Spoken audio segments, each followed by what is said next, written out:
Salam damai dalam kasih Kristus. Selamat pagi teman-teman. Kita akan segera mulai kebaktian hari ini. Walaupun kita tidak berkumpul di satu tempat seperti kebaktian biasanya, kita boleh yakin dan percaya, asalkan hati kita sungguh-sungguh untuk beribadah kepada Tuhan, maka Tuhan hadir di hati kita masing-masing. Mari kita ambil saat teduh sejenak sebelum memulai ibadah kita.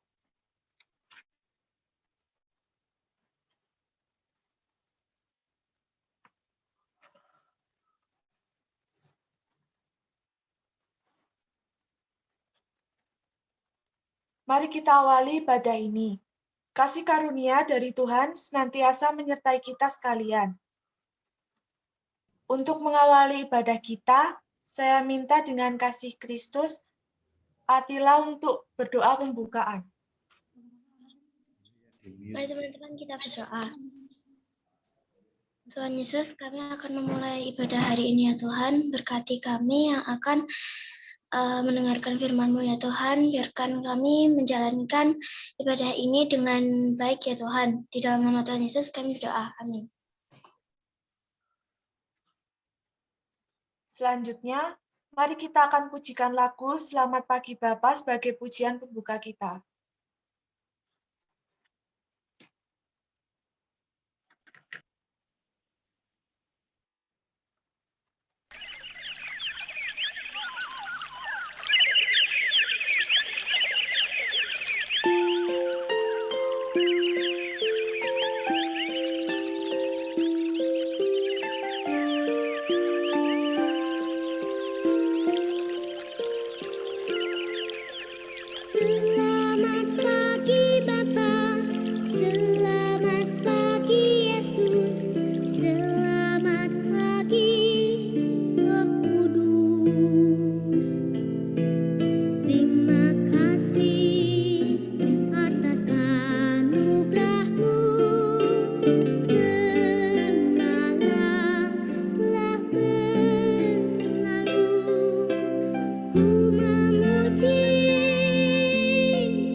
Di dalam kondisi pandemi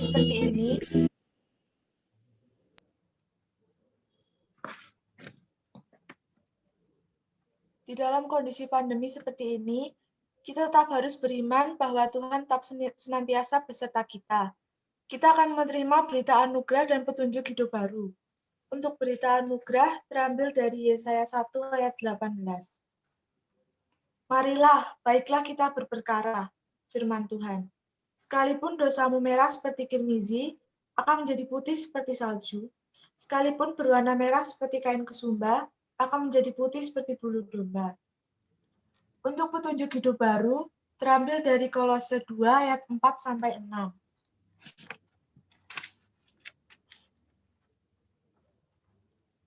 Hal ini kukatakan, supaya jangan ada yang memperdayakan kamu dengan kata-kata yang indah.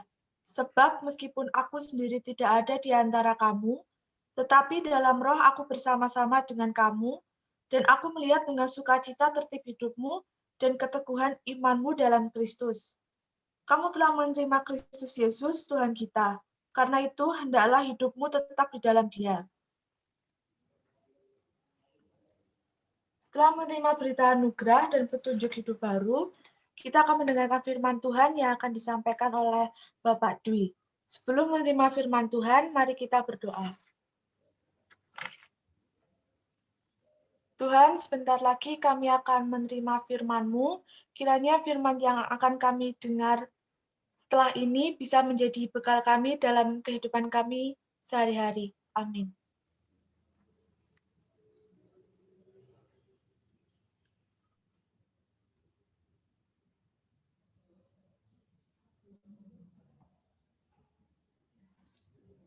Langsung ya.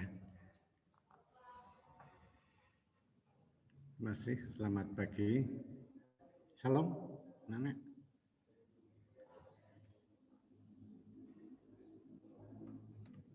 Bisa mendengar saya? Kami cek Mbak Kes ya. Mbak Kes ya.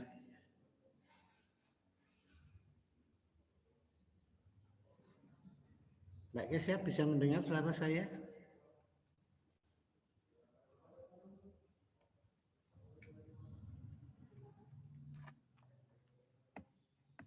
Mbak Abigail, bisa mendengar suara saya?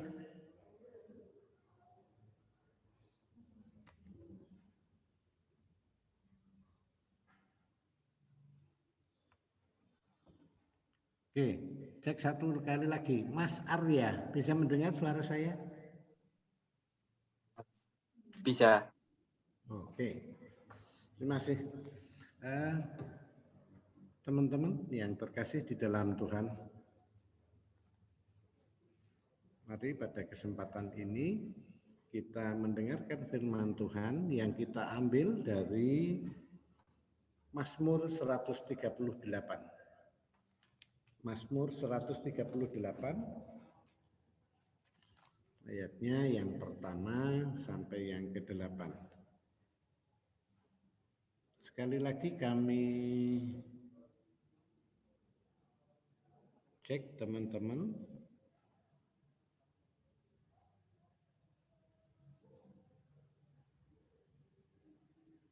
Mbak Abigail, mendengar suara saya?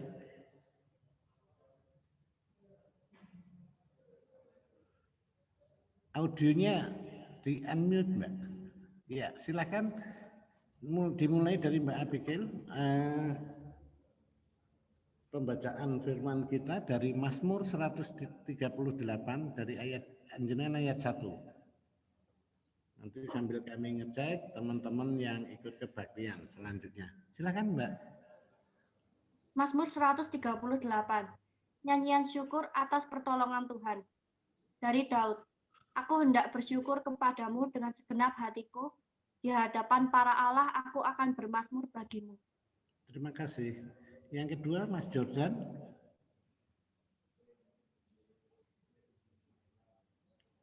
Mas Jordan melanjutkan ayat kedua.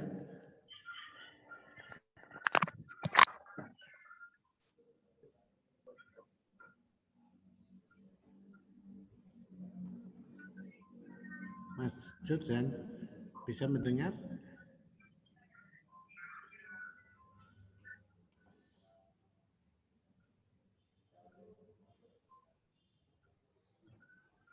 Oke.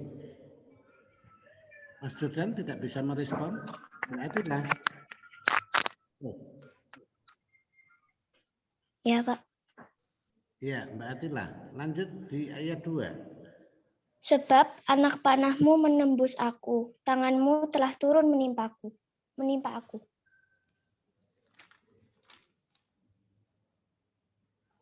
Ya, terus?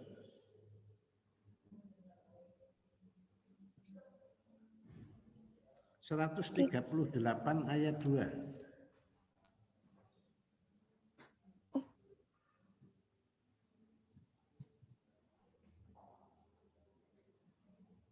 Mbak Atila.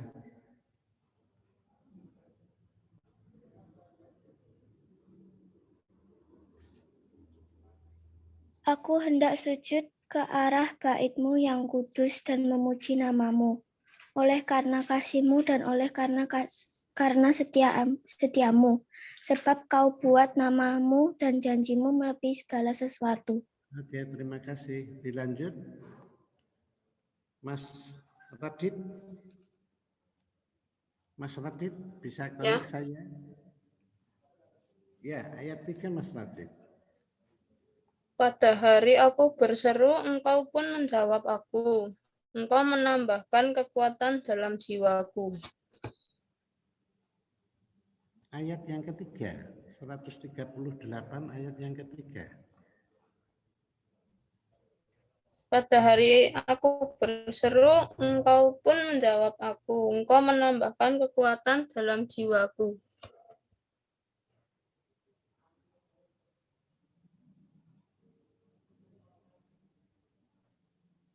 Ya, yang keempat dilanjut.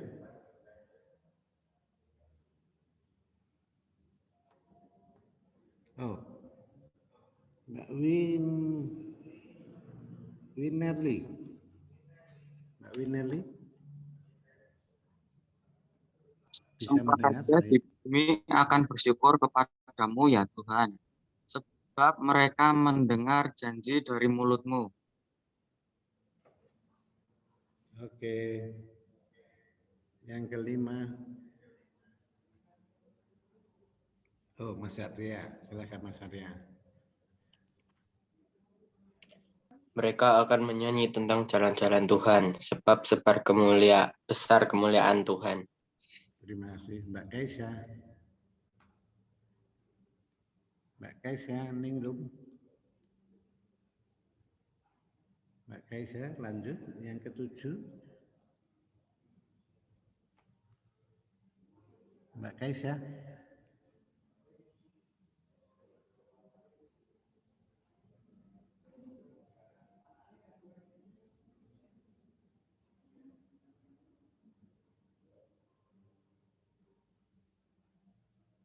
Mbak Kaisya bisa mendengar suara saya?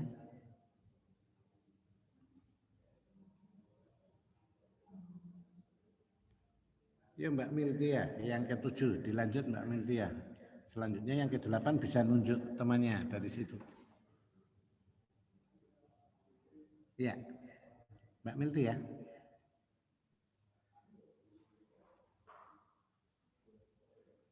Tuhan itu tinggi, namun ia melihat orang yang hina dan mengenal orang yang sombong dari jauh.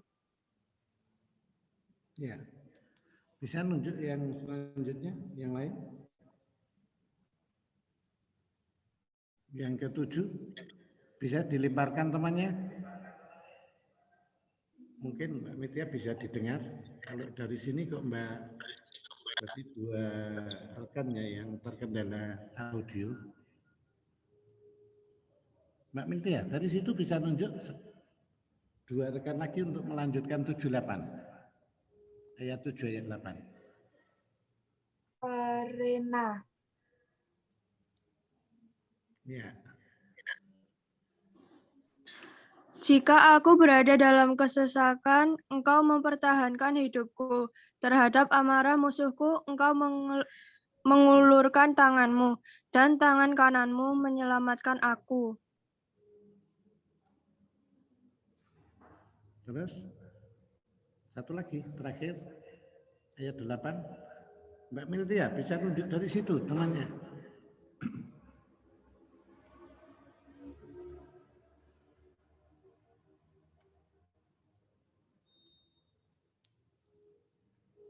Ini Mbak Adila Putri, belum?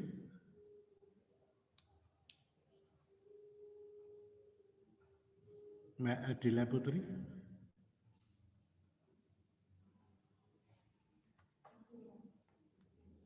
Ya, connect ya.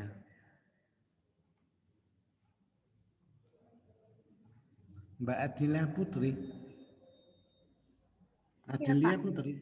Ya, silakan. Tuhan akan menyelesaikannya bagiku. Ya Tuhan, kasih setiamu untuk selama-lamanya. Janganlah kau tinggalkan perbuatan tanganmu. Terima kasih.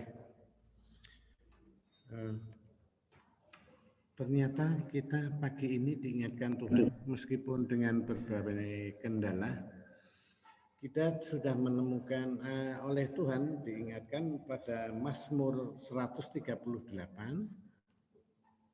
Ini terdiri 8 ayat yang semuanya mengingatkan, atau mungkin pada kesempatan ini kita tema kesempitan itu bisa menjadi kesempatan. Apabila kita ya, bisa memaknainya, atau dari nyanyian Mazmur oleh Daud ini, bahwa nyanyian untuk perlindungan atau pertolongan Tuhan. Teman-teman, 8 ayat ini mengandung beberapa hal yang cukup menarik. Jadi masing-masing bagian ini nanti kita diingatkan oleh Tuhan melalui nyanyian Daud yang terdapat di Mazmur 138 ini. Intinya bahwa setiap insan, termasuk adik-adik ini, sebagai remaja, termasuk pemuda, ini pada dasarnya harus mengakomodir. Panjenengan itu proses panjang untuk menyesuaikan dengan 3 hal. Ya, ini pada ayat 1, bahwa aku bersyukur kepadamu dengan segenap hatiku. Yang pertama, tentu segala sesuatu, ya, ayat 1 mengingatkan bahwa kita harus mengucap syukur. Meskipun kondisi tidak menentu, seperti contohnya saat ini. Kita berada di tengah-tengah pandemik yang situasinya masih fluktuatif, yang mungkin panjenengan banyak mengalami kendala-kendala, mau ketemu temannya tidak bisa, mau ke sekolah masih dibatasi, mau aktivitas banyak hal yang tidak. Tetapi Tuhan mengingatkan melalui Mazmur 138, tentu yang pertama itu bersyukur.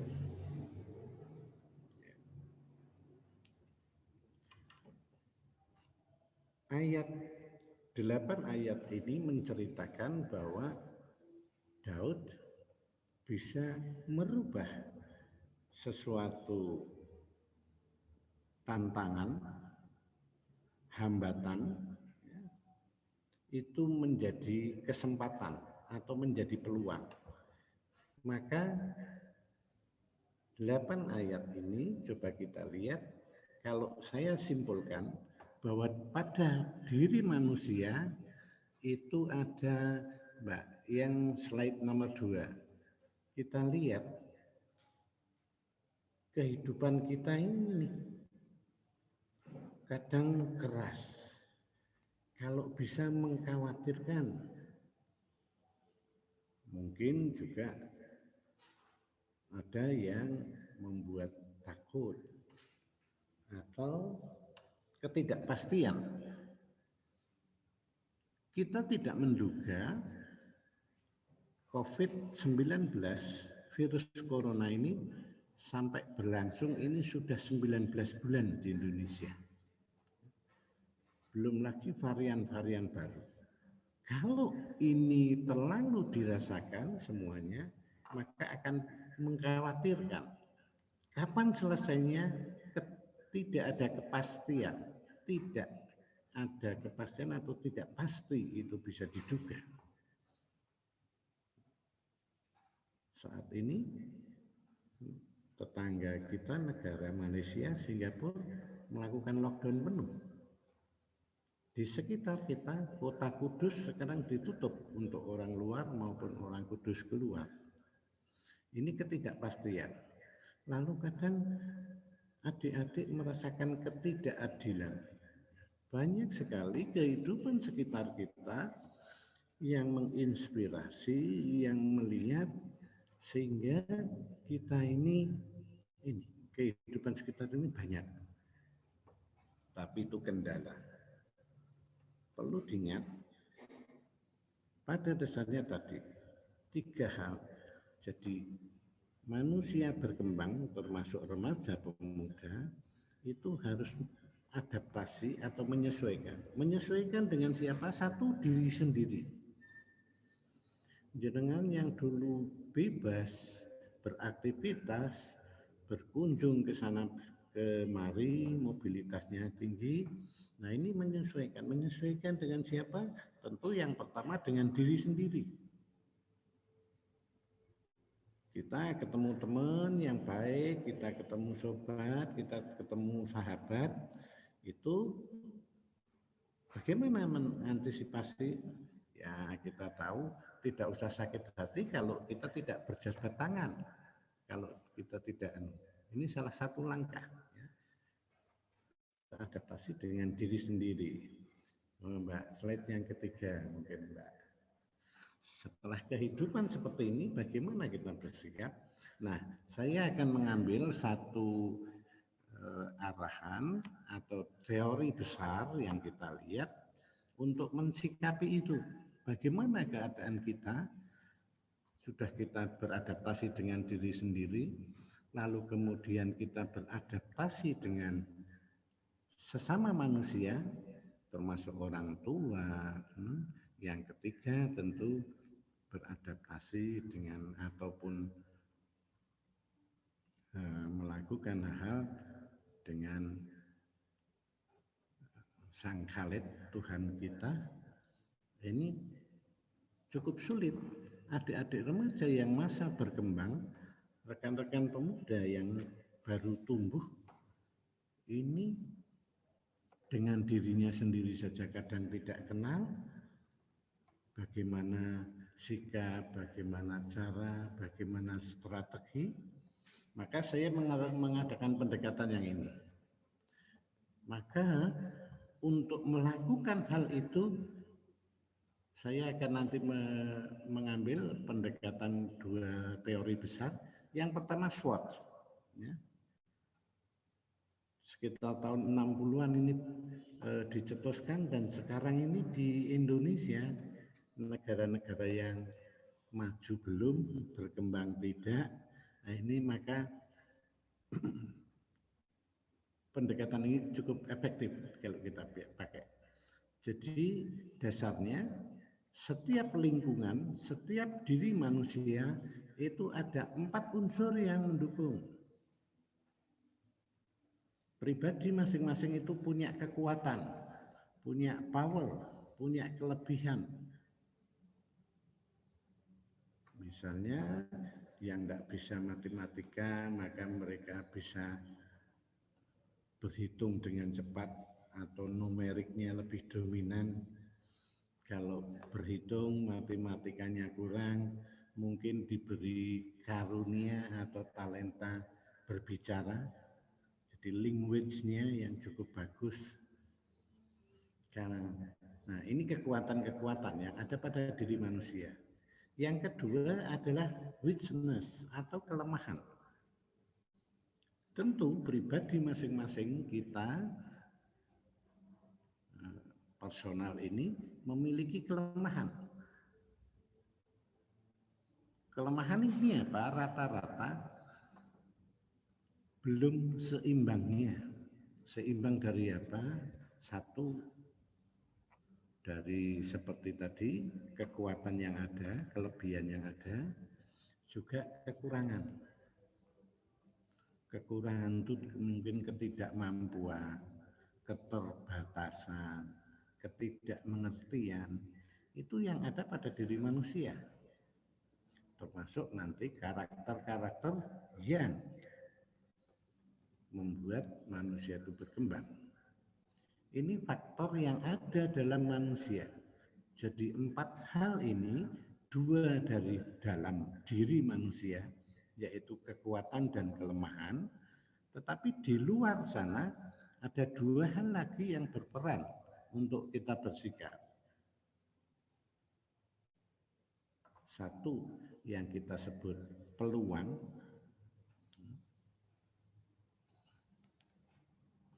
yang satu lagi juga hambatan atau rintangan. Jadi orang menyebut dengan SWOT atau strength, weakness, opportunity, dan threat.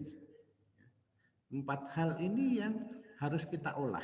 Tadi, adik-adik sebagai remaja, pemuda yang berkembang, tentu harus menyeimbangkan dari 4 hal tadi. Bagaimana membuat tantangan itu menjadi peluang. Bagaimana kelebihan ini bisa menutupi kekurangan. Sebaliknya, bagaimana kekurangan-kekurangan ini bisa ditutup dengan, maka yang dilakukan yang pertama kali dilihat adalah satu, melengkapi kekurangan dan menutupi kelebihan. Sebab kalau kelebihan, kekuatan itu terlalu dibanggakan, adik-adik akan terjebak pada sifat yang jumawa, pada sifat yang sombong karena kemampuan. Maka hati-hati dengan dua tipe ini ya, masing-masing orang memiliki. Tetapi yang tidak kalah penting, apakah adik-adik semasa remaja yang harus menyesuaikan dengan diri sendiri, yang harus adaptasi dengan lingkungan, yang harus mengerti tentang keimanan atau berhubungan dengan Sang Kaleb, Tuhan kita, ini berimbang. Maka dari 4 hal ini berimbang, maka akan muncul beberapa sifat atau beberapa hal yang kami dekatkan bagaimana seorang pemuda itu harus bersikap. Pada slide yang selanjutnya, Mbak Diana. Nah, ini ada juga yang pertama ini. Nanti adik-adik mungkin di tipe mana bisa melihat. Saya hanya pendekatannya jadi teori jendela Johari. Ini ada 4 hal.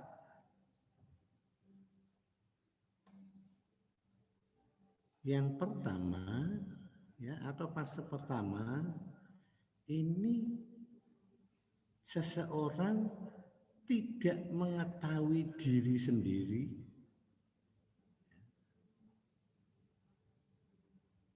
maupun orang lain juga tidak ngerti.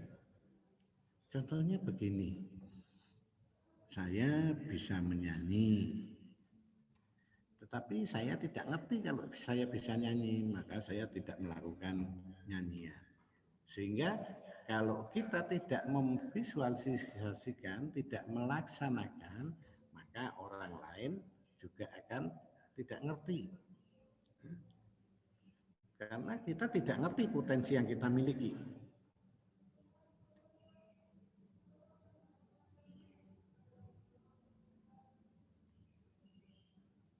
Nah, tipe yang kedua, kita mengetahui tetapi tidak diketahui orang lain. Artinya seseorang untuk bersikap menghadapi kehidupan yang tidak pasti, kehidupan yang penuh tantangan, ini harus eksis di lingkungan. Mengetahui diri sendiri, tetapi ketahui sehingga seseorang perlu keterampilan, perlu kemampuan untuk pengungkapan diri. Pengungkapan diri dalam artian ini fase kedua. Dia ngerti kalau dirinya belum ngerti. Sehingga mereka mencari tahu. Nah, yang repot itu menjadi seseorang yang tidak mengerti kalau dirinya tidak ngerti. Maka orang tipe seperti ini tidak mencari tahu, tidak mencari ilmu, tidak belajar, tidak adaptasi, tidak ambil sesuatu dari orang lain, karena tidak mengetahui kalau dirinya tidak ngerti. Ini yang repot. Maka disebut diri buta. Ya, diri buta. Jadi tipe orang bersikap itu ada 4. Ada yang diri gelap tadi, tidak mengetahui orang lain dan mereka tidak eksis kepada orang lain, maka disebut diri gelap. Kalau diri buta itu malah tidak ngerti kalau dirinya tidak ngerti. Nah, ini repot. Dikandani yo ngeyel, wong rumangsa orang ngerti apa yang tidak ngerti. Nah, sebagai anak-anak Tuhan kita diingatkan melalui Mazmur 138 dengan 8 ayatnya tadi, diharapkan dengan teori Johari atau disebut Johari Wendos, ini kita lihat bahwa diharapkan seseorang itu bersikap diri terbuka. Bagaimana sikap diri terbuka? ini dengan beradaptasi orang lain, bahwa intinya kita harus menyadari, kita harus mengerti bahwa kita harus kita menyadari, kita mengerti kalau kita ngerti. Jadi tahu kalau saya bisa atau saya bisa. Nah, untuk bisa tentu dibutuhkan perjuangan, dibutuhkan usaha, dibutuhkan hal yang maksimal. Nah, itu adik-adik yang bisa kita lihat apa yang dimaksudkan Tuhan pada pagi ini, bahwa kita penuh dengan ketidakpastian. Maka sikap kita ada beberapa pilihan. Dengan jendela Johari atau Johari Windows tadi, ada orang yang tidak mengerti maksud hidup ini. Jadi yang pertama itu asal hidup, harus pokoknya ini. Mereka tidak berupaya, mereka tidak belajar, mereka tidak berusaha mencari tahu. Ini termasuk atau sikap itu ya EGP lah, mang gua pikirin mau gini. Nah, ini asal hidup aja. Yang kedua, tipe yang kedua tadi, sok tahu atau tahu kalau dirinya tahu. Ini yang susah. Kalau orang yang merasa tahu, maka kalau diberi ngerti, diberi masukan, diberi kritik, itu enggak mau. Mereka terlalu sombong atau mengandalkan kekuatan. Tipe yang ketiga ini lebih repot lagi, atau yang susah lagi, ada nanti yang berakibat atau sikap yang hanya seperti kita lihat tadi di ayat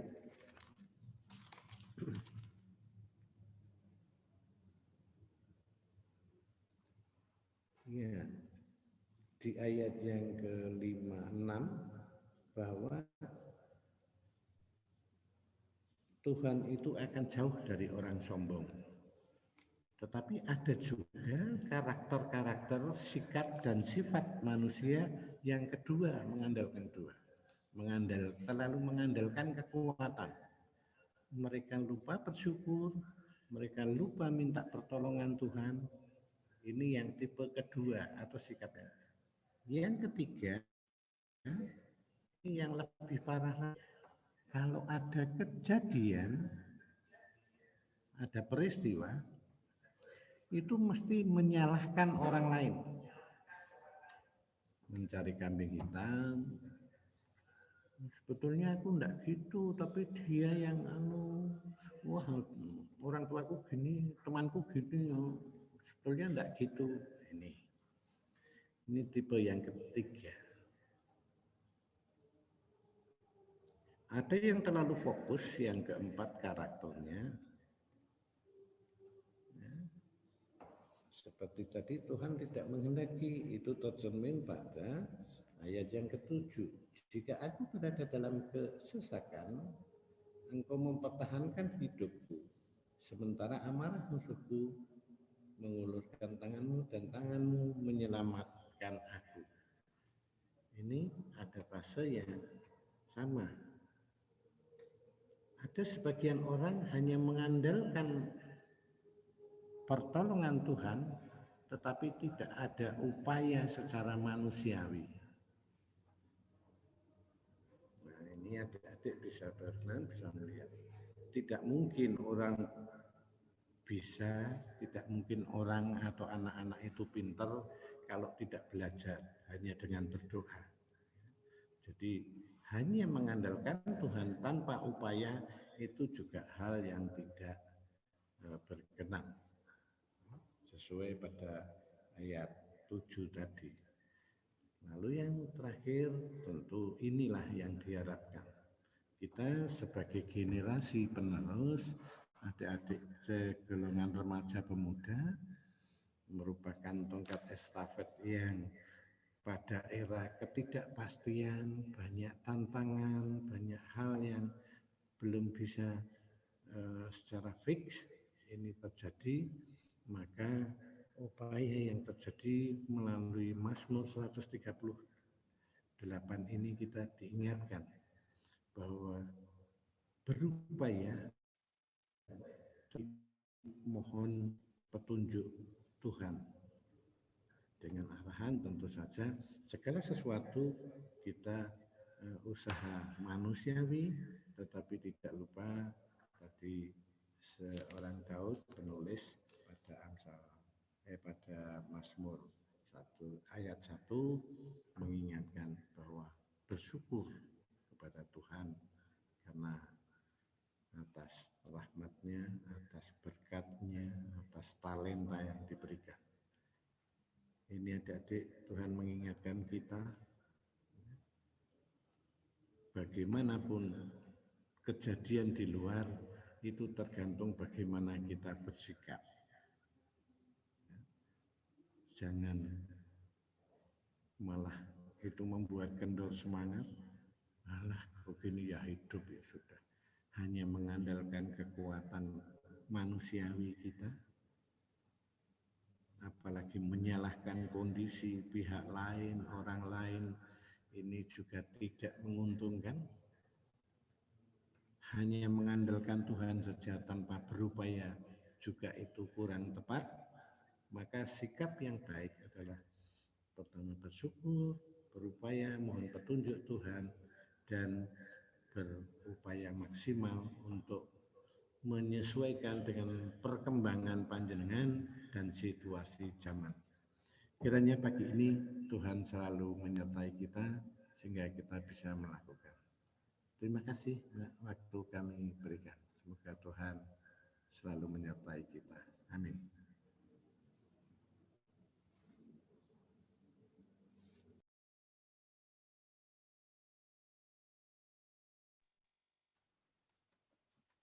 Terima kasih kepada Bapak Dwi yang telah membawakan firman Tuhan pada pagi ini. Selanjutnya kita akan menaikkan doa syafaat kita. Mari kita berdoa. Ya Tuhan, kami berdoa untuk bangsa dan negara kami, pulihkan negara kami dari pandemi COVID-19 ini, supaya kondisi bisa kembali seperti dahulu. Dan untuk studi kami, sertai belajar kami, beri kami kekuatan untuk memahami materi yang guru kami berikan kepada kami. Untuk gereja, berikan kesehatan, untuk pendeta, majelis, dan jemaat, dan juga semoga bisa menjadi berkat bagi sesama. Untuk keluarga, berikan keluarga kami kesehatan dan juga kelancaran dalam melakukan aktivitas sehari-hari. Amin.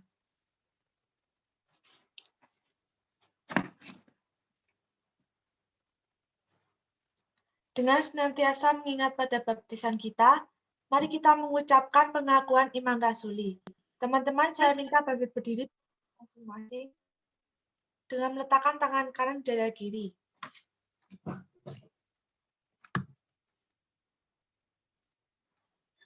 Bersama-sama kita ucapkan, aku percaya kepada Allah Bapa yang Maha Kuasa, Khalik langit dan bumi, dan kepada Yesus Kristus, anaknya yang tunggal Tuhan kita, yang dikandung daripada Roh Kudus, lahir dari anak darah Maria, yang menderita di bawah pemerintahan Pontius Pilatus, disalibkan, mati dan dikuburkan, turun ke dalam kerajaan maut. Pada hari yang ketiga, bangkit pula dari antara orang mati, naik ke surga, duduk di sebelah kanan Allah Bapa yang Maha Kuasa, dan akan datang dari sana untuk menghakimi orang yang hidup dan yang mati. Aku percaya kepada Roh Kudus, gereja yang kudus dan am, persekutuan orang kudus, pengampunan dosa, kebangkitan daging, dan hidup yang kekal. Teman-teman dipersilakan untuk duduk kembali.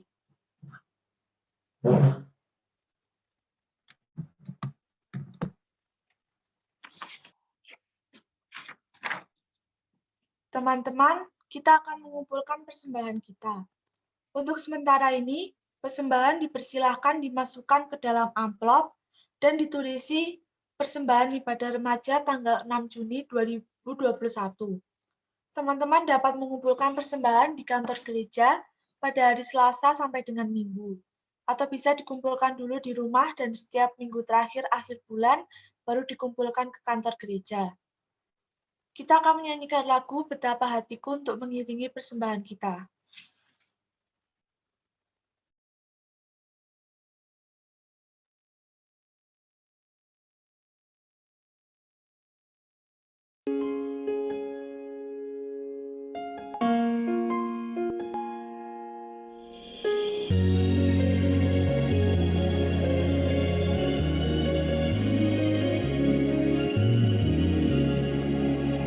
Betapa hatiku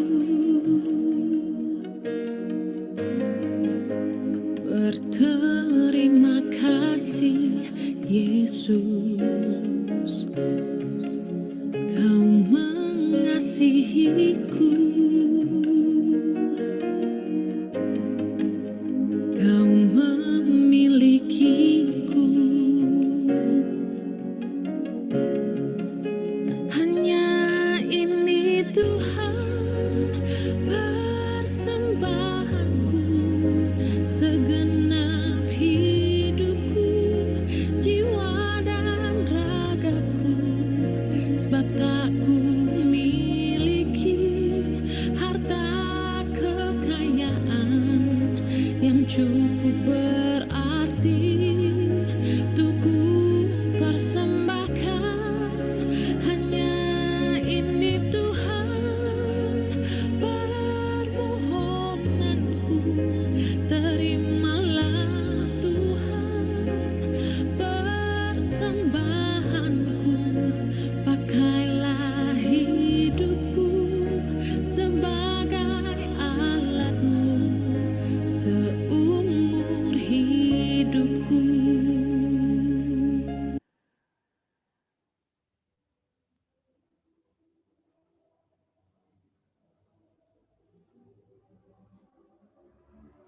Kita akan berdoa untuk persembahan yang telah kita kumpulkan sekaligus doa penutup. Saya minta dengan kasih Kristus, Kesya untuk berdoa persembahan dan penutup. Mari teman-teman kita berdoa.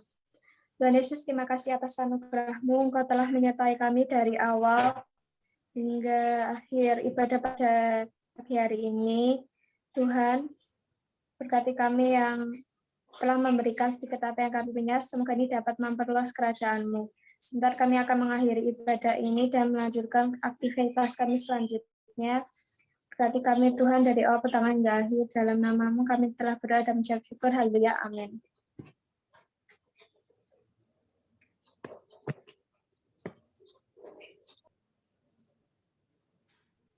Syukur kepada Allah yang masih memberikan kesempatan kepada kita untuk tetap beribadah kepadanya di dalam masa pandemi ini. Untuk mengakhiri ibadah ini, dengan tak percaya dan senantiasa mengingat kuasa-Nya, kita terima berkat Tuhan. Tuhan menyertai kita dan melindungi kita. Tuhan menyinari kita dengan wajah-Nya dan memberi kita kasih karunia. Tuhan menghadapkan wajah-Nya kepada kita dan memberi kita damai sejahtera. Amin.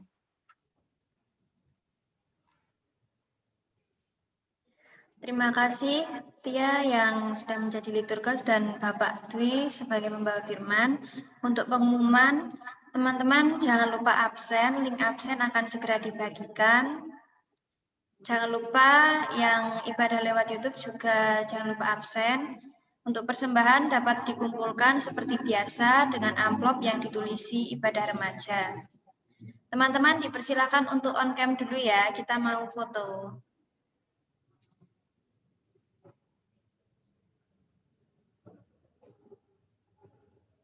Jordan on cam, Radit, Yoel.